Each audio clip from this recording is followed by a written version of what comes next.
It's important to talk to kids about mental health because it builds trust and safety in the relationship between children and their parents. Open conversations, they help to normalise feelings. They help to normalise talking about big feelings and for children to learn that this is an everyday part of human experience and that it's okay to also be able to ask for help. They can start as soon as a child begins to talk. So even toddlers can start learning words like happy, sad, worried, and angry. Preschoolers, they can start to understand that feelings, they can come and they can go, and that feelings are a normal part of experience. For primary school age children, they can start to have conversations about friendships, about things that might be difficult at school or at home. For teenagers, they need an open space to be able to talk and have conversations with parents about different issues like identity, like pressures, like mental health. Parents can start having conversations with their children about mental health in really casual, everyday settings. So it might be when things are calm, like when you're driving together, or when you're playing together, or when you're reading a book. When you're talking to your child about mental health and their well-being, use simple language and use language that's appropriate for their age. So for example, you might say, "I notice that you're feeling upset. Do you want to talk to me about it?" And when you're having these conversations, listen more than you're talking. Allow your child to have the space to express themselves. When you're talking to your child about their mental health, give them non-judgmental feedback and let them know and reassure them that you believe what they're feeling, that you validate how they're feeling, and that it's okay to feel that way. If a child is resistant to talking to you about their feelings, that's okay. It might not be the right time. So focus on doing something else, either with them or let them have the space to do what they need to do until they feel ready to open up.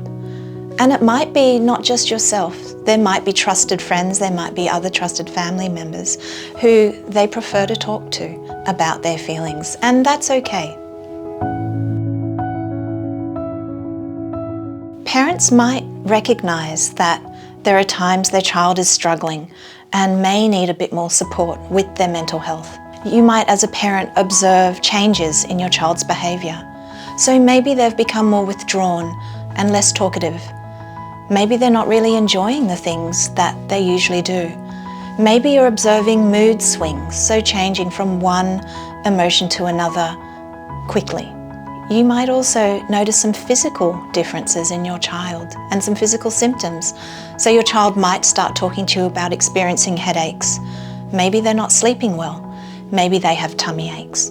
If you see that your child might be needing some help for their mental health, talk openly about what's going on in a non-judgmental way.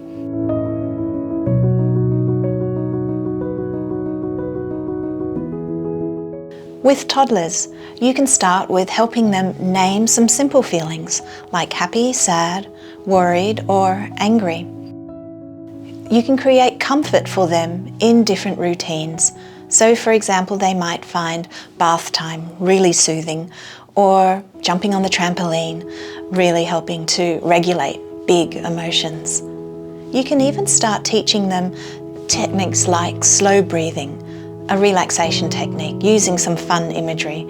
So for example, you could smell a flower and blow out a candle. For older children, so children who are at school, they can learn how to use physical activity or movement breaks to be able to help regulate their emotions. They can practice gratitude, so you can have a conversation with your child about 3 things that they're grateful for that happened on that day. They could also start with writing or journaling about their emotions or drawing pictures about their feelings. For teenagers, being able to use physical exercise to help regulate emotions and support their mental health and well-being is really important. as well as being able to connect with family, with friends who are able to have those supportive relationships with them. And for teenagers, it's also important for them to start to learn when things might be too much just for them to manage on their own, and when it's important to ask for help.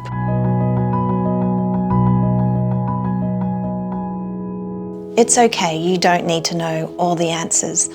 And there's a lot of support and information out there. So, for example, the Kids Health Hub is one area for resources. You could also speak to your GP, your child's school counsellor, or ring the Kids Helpline or New South Wales Mental Health Line for support and advice.